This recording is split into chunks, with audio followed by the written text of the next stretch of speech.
Dhaggeeffattoonni oduutiin jalqabaanii dhaabni badhaadhinaa filannoo dabreen magaalaa Finfinnee keessatti teessoowwan maree magaalichaa hedduu injifachuun bulchiinsa magaalichaa haaraa Arrijaar Aadde Adaanach Abeebee kan waggaa tokkoo fi kantiibaa itti aantuu magaalichaa ta'uun hojjechaa turte kantiibaa magaalichaa ta'uun muudamte Galaana Balaay gabaas qaba. Dhaabni badhaadhinaa kan filannoo biyyaalessaa waxabajjii darbee gaggeeffameen magaalaa Finfinnee keessatti teessoo mana maree magaalichaa hedduu injifate bulchiinsa magaalichaa haaraa har'a ijaareera. Kantiibaa magaalittii ta'uun mana marichaan kan filataman Aadde Adaanach Abeebee miseensota kaabinee isaanii haaraa mana marichaaf dhiyeessuun raggaasifataniiru. Dhaabbilee siyaasaa mormituu keessaa kanneen filannoo irratti hirmaatanii sagalee injifachuuf isaan gargaaru hin argatiin keessaa dhaabota Izemaa fi Abin irraa namootni lama kaabinee haaraa miseensota 18 of keessaa qabu keessatti hammatamaniiru. Hooggansa dhaaba Abin kataan obbo Yusuf Ibrahim hoogganaa bulchiinsa qabeenya mootummaa bulchiinsa magaalichaa ta'uun yeroo muudaman hooggansa dhaaba Izemaa kataan obbo Girmaa Seifuu ammoo miseensa kaabinee bulchiinsichaa fi koomishinara koomishinii investimentii magaalichaa ta'uun muudaman. Kaabinee haaraa bulchiinsi magaalaa Finfinnee hundeesse keessa hooggansa dhaaba mormituu hammatamaniin alattis kanneen sadarkaa ministirummaa irratti tajaajilaa turanis gadi bu'uun bulchiinsa magaalaatti muudamni kennameeraaf. Jiyootaaf ministira ittisaa biyyattii ta'uun tajaajilaa akka turan Dr. Qanaa Yaadataa hoogganaa biiroo nageenyaaf tasgabbii bulchiinsa magaalaa Finfinnee ta'uun muudamanii jiru. Ministira aadaa fi turizimii mootummaa federaalaa akka turan Dr. Hiruut Kaasaawus gara bulchiinsa magaalaatti gadi bu'uun hooggantuu biiroo aadaa fi turizimii ta'uun muudamanii jiru. Kantiibaa dubartii jalqabaa bulchiinsa magaalaa Finfinnee ta'uun kan muudaman Aadde Adaanach Abeebee haasaa taasisaniin bulchiinsi magaalichaa uummata magaalittii qaala'insa jireenyaan miidhamaa jiru bayyanachiisuuf akka hojjetan dubbataniiru.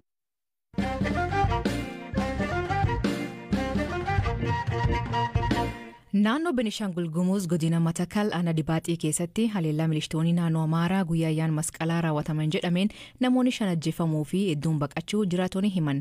Jiraatonni BBC'n dubbisee haleellaan kun ana dibaaxii ganda Caancoo jedhamutti kalee guyyaa keessaa naannoo sa'aatii 5 hanga 7 jidduutti akka ta'e himan.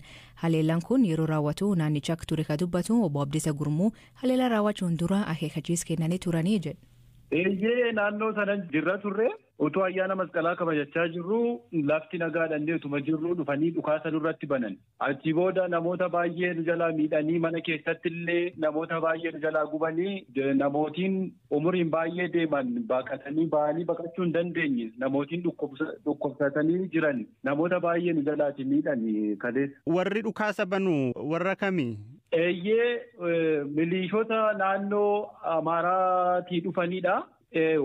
Wattaaddaruma naannoo Amaaraa kana karaa kallattii baay'eetiin dhufanii nutti seenanii garuu tilmaamaan lakkoofsi isaanii gara 100 olii ta'u malee 100 gadi hin ta'an. Konkolaataadhaan dhufanii? Lukaan dhufanii gartee Gaalessaa ganda Gaalessaa kan jedhamu nutti dhiyoodha sababa ta'eef achitti buufatanii beeziin isaanii achi isaan kun immoo lukaan dhufanii gamana ce'aniiti kan isaan safara irratti mandara keenya irratti dhukaasa banan. Wanti isinitti dubbatan hawaasatti wanti dubbatan ture haleellaa banuu isaaniitiin dura? Eeyyee guyyaa lama dura dhufanii turanii uummanni duraanii Amaaronni achi keessa ganda keenya keessa turanii ganda Caancoo sana keessa baay'inaan turanii buqqa'anii ba'anii naannoo Amaaraa keessa turanii waan deemanii fi maatii isaanii dhiisanii ba'anii erga ta'eeti isiniyyuu ba'uu qabdu isinni akkuma isaanii buqqa'uu qabdu waan jedhanii nu dorsisan qabu yoo hin baatan ta'e isinirratti tarkaanfii fudhannaa mana keessan gubnaa isin ajjeefnaa jedhanii nu dorsisanii nutti dhaadatanii deemanii turan. Lakkoofsaan gara mana 10 ta'a kan gubate. Namni du'e hoo hagam ta'a? Kan beekame nam 5. Dubartii mucaa daa'ima waggaa 2 qabdu wajjin dabalatee jaarsolii umuriin deemanii dabalatee namoonni 5 beekameera. Kun lakkoofsi kun kanaa olii dabalamuu danda'a. Amma yeroodhaaf namni baqatee naasuudhaan baqatee jira waan ta'eef namoota jiraniif namoota du'an addaan baafannee sirriitti baruu hin dandeenye. Baqadhee ofii koo harmee koo wajjin waliin arginan jira neetworkii silkii illee yaallee dadhabnee lafa harmeen koo jirtullee beekon amma kana. Jiraatan Matakal amma yaaddoo nageenyaaf jecha bakka jira kinibsi nu gaafate obbo Tamasgeen Gammachuu haal godinicha jiruu fi miidhama dhaqqabee ilaalchisee BBC'f odeeffannoo kenne. Ammaaf daataa harka keenyarra jiru nama 5 kan du'e keessattuu dubartiin gudaree mashashaa injifataadhamtu kun dubartii haadha mucaa waggaa lamaa mucaa ishee wajjin kan qalamte mana keessatti namni olaanaa mootii jedhamu akkasuma nama isayyuu sammuu dhukkubsataadha namni kuni baqannaa dadhabee achuma keessatti kan ajjeefame mana keessatti abiddaa wajjin jechuudha abiddaan gubanii mana kana qofaa miti kan isaan raawwatan nama Biraanuu Nuqus jedhamu gaafa ibsaan gubatu galgala masqala borga nama masqalaa magaala keessatti qabanii ajjeesaniitu biirii bishaanii keessa buusaniinnaan iyyuu haayilii sidaamaa dhimma kana hordofeetu biirii keessaa bakka amni mootummaa jirutti harkifamee kan ba'e reessi namaa kanan dumaa kan raawwatan warra achi buufatee taa'u kana ifaa ifatti bari eenyuyyuu isaaniin dhorkuu hin dandeenye humni addaa naannoo sidaamaallee humna isaa ol isaanaan isaanitti dubbachuu hin dandeenyam. Sababni haleellaawwan kanaa maa inni? Waa tokko sababni hin jiru. Uummata kanarraati dursanii qawwee hiikan. Amma ganda kaleessa gaafa yaana irratti kun ta'e godaanaatii baadiyyaadhaatii magaalatti galaa jedha. Maali jennaan humni hidhatee jiru lagaa dhufee buddeena isin biraan waan nyaatuuf isin buqqaatanii magaalatti hin galtanoo ta'e manaa wajjin isin gubna. Uummanni inni kaan buqqa'ee namaraa buqqa'ee deemeera isin immoo lagatti uummata kana qallabaa jirtu buqqa'aa jedhan. Garam dhannaa. Qees maatii qonneerraa dhiisnee garamitti deemnaa jennaan dursanii maal godhan qawwee 17 adugaaf tokkotti irraa hiikan. Erga hiikanii boodadha akka isaan qawwee hin qabne qullaa ta'uu baranii dhaqanii waan kana irratti raawwatan. Ofii haalli naannoo Matakkal ture wayyaa jira waan jedhutu ture.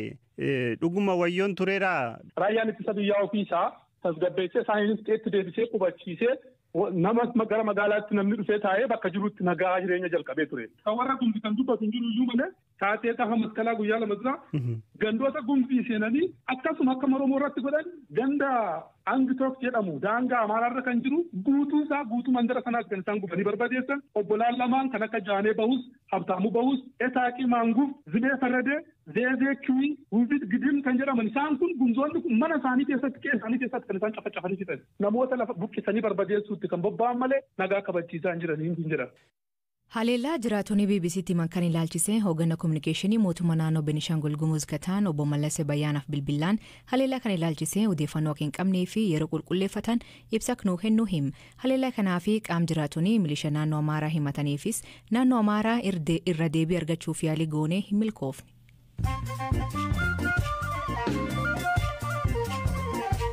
Dhaggeeffattootteen kun raadiyoo BBC afaan Oromooti amma oduu gabaabaa addunyaa isaniif dhiyeessaa jalqabaanii Jarmaniitti dhalatuun Eertiraa miseensa paarlamaa Jarman ta'uun filatamte. Dubartiin Awwet jedhamtu Eertiraa dhalattee umrii waggaa 6tti maatisii waliin gara Jarmaniitti godaanuun achi guddatte. Kun yeroo jalqabaa ka dubartiin sanyii gurraachaa miseensa paarlamaa Jarmanii taate. Weellisaan Ameerikaa Arkeeliin beekamtiisa fayyadamuun waggoota 20 fi haleellaa saalaa dubartootaa fi daa'imman irratti geggeessaa turuu isaa mirkanaa'e. Dhaddachi torbaanota 6 geggeeffame irratti namooti simatan 11 dubartoota 9 fi dhiirota 2 haleellaa fi qaanneffamuu saala arga'ee dubbatan. Caamsaa 4 irratti murtoon adabbii kan irratti dabru yoo ta'u hidha umrii guutuun adabamuu danda'a jedhan.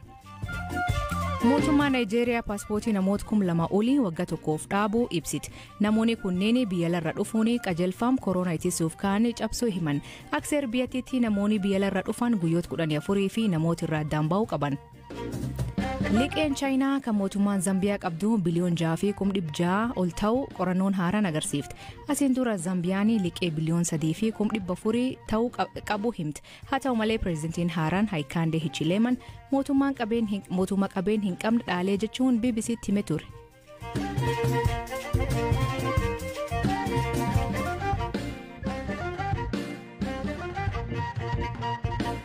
Dinagdeen Itoophiyaa waggoota 8 dabranii kaasee fooyya'insa ol deema don taane laafaa deemuun qisaasamaa fi rakkoo hama dabaluu ogeeyyiin dinagdee him. Naga dhabiinsi biyyattii keessatti gamlixaa, kibbaa, jiddu galeessaa fi naannoo kaabattee galee rakkoo duraanuu jirtu oowwisuun damee dinagdee hundirraatti dhiibba geessis.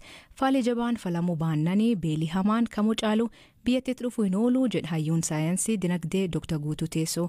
Haalam jiruun haal dinagdee kam jiruu fi haalli uummata akkam jiraan eegala.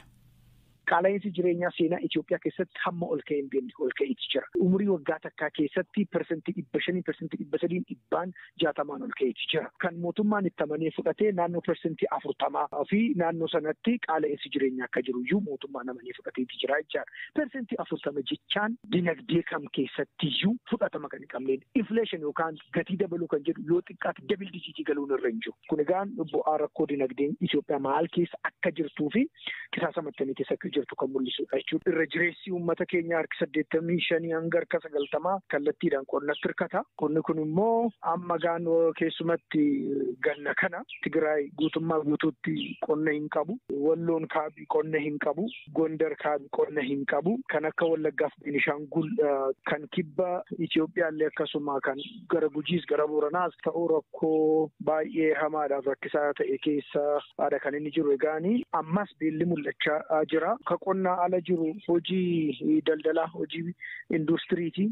Industirii jajjabuu meegaa industirii kan ta'an kan argamu naannoo Tigraay keessatti kan argamutu caalaa industiriiwwan naannoo Tigraay keessatti argaman kan qorichaa, kan sibiilaa, kan simintoo, kan konkolaataa, kan industirii gurguddoon garaagaraa loliisaa dhufe kanarraa kan ka'e tootaalii daameejii ta'ee badee buqqee manca'eeti jira. Kan biraan hojii dhabdummaadha. Hojii dhabdummaa hojii haarawaa miliyoona 2 waggaatti uumnu haa afuutii warruma hojiirra jiran deebisanii gara hojiitti hojii keessatti qusachuun hambisuun danqa akkama ta'e ilaaluun dhiyaatudha. Dr. Guutuu asiin dura waan kanirra haasofnee turre dhimma kanirraatti jijjiiramee homaatu jira. Qala'iinsi haa jiraatu malee kutaalee biyya adda addaatti namoonni akka gaarii jiraatan fakkaatan jedhan. Gamkaaniin ammoo naannolee daangaa irra jiran fakkeenya namoonni godin Boorana jiraatan jireenyi baay'ee tulfaachuu himan. Garaagarummaa kan maaltu fide? Qaala'insi jireenyaa baay'ee dabalaati jira. Har'a kuduraaf mudurri biyya kana keessatti oomishamu kan kiiloon shunkurtii tokko birrii 50 galeera. Fakkeenyaaf ji'oota dura ji'oota 7 dura gaafa haasofnu naannoo birrii 30 fa'aa yeroo inni itti turetu jira. Qaala'insi jireenyaa kun immoo irra jireessa kan inni itti hammaachaa jiru ummati baadiyyaa jiru ummati caalaatti jabaachuu danda'a. Tokkoffaa oomishi kun baay'een isaa keessumatti kan industirii hojii wal qabatan giddugala biyyaatiitu gara kutaa biyyaatti gadhaqa. Kanaaf Finfinnee irratti irra gatiin isaa gadi bu'a malee baadiyyaatti irra gadi bu'uu jechuudha. Magaalota gurguddaa keessatti namni hanga jiraachuu dadhabutti kan inni itti ga'aa jiru. Hanga kiraa manaa kaffalachuu dadhabu, hanga ilmaan isaa mana barumsaatti ergachuu dadhabu, hanga hojii hojjetuu fi galii ga'aa dhabutti ga'eetii jira jechaadha. Yeroo gara yerootti fooyya'insaatu jira. Utuu hin taane yeroo gara yerootti miidhama jiru himuudhaaf. Akka timtuutti haalli kun ammallee hammaachuuf deema. Kun itti fufnanii uummatii rakkoo guddaa kee jiraachuuf deema. Uummatii maal ta'uu qaba? Taaleen dinagdeen Itoophiyaa fuulduraan akkamiin bayanachuu dandeetti? Nama rakkoon kun akkasitti itti fufnaanii rakkoo qisaasama hamaadha kan inni fidee dhufu. Sooshaal kiraayisiitti geessa kun namni gaafa hojii dhabu walii obsuu, wal danda'uu, wal kabajuu, walirraa bitanii walitti gurguruu, nagaa walii kennuu inni jedhu kun sooshaal kiraayisii hamaa fudhatee dhufuu danda'a. Amma namoota daandiirra namoota kadhatan, namoota harka namaa eeggatan yeroo gara yerootti dabalaa jiru. Maatii diiguu danda'a. Wanti hin hafne political kiraayisiidha. Har'a poolisiin of jiraachisuu hin danda'u yoo ta'e, raayyaan ittisa biyyaa of jiraachisuu hin danda'u ta'e, nagee biyya kan eegan of jiraachisuu hin danda'a yoo ta'e, akkuma muuxannoo biyya biraa diigama biyyaallee fiduu danda'a jechaadha. Maddi rakkoo kanaa ifaadhaa, nagaa dhabuu biyya kanaa, loliisa biyya kana jirtu kana fiti. Nagaan iddootti hin deebine taanaan namni biteen gurguru, investii hin godhu, abbaan qabeenyaa gara biyya kanaa hin dhufu, qote bulaan gadi bahee hin qotatu, nagaa deebisanii ijaaruu irratti biyya kana gara loliisaatii gara nagaa duwwaa irratti fiduu irratti wareegamni kaffalamii gara sanatti deebi'uun barbaachisaadha jechuudha. Ulfaadhu Dr. Guutuu. Baay'ee galatoomaa. Dhaggeeffattootteen sagantaan har'aa ganumaa nu waliin turuu keessaniif ulfaadha isaniin jedha. Oduu dabalataa weebsaayit keen BBC News Afaan Oromoo irra dubbisa. Mammaasii galgal kanaa gara hormaaf gara ormaa hin beekan hiikan isa san biraatti maanii kooment keessatti nu beeksisa. Sagantaa kan qopheesse Galaana Balaay gam teknikaatiin Oskar Bunga keessaniif dhiyeessaan Aslii Galgalooti Agborisaatti akkana nagaa waaqa kee bulaa oraa bulaa deebanaa hangafamaan dhan bulaa.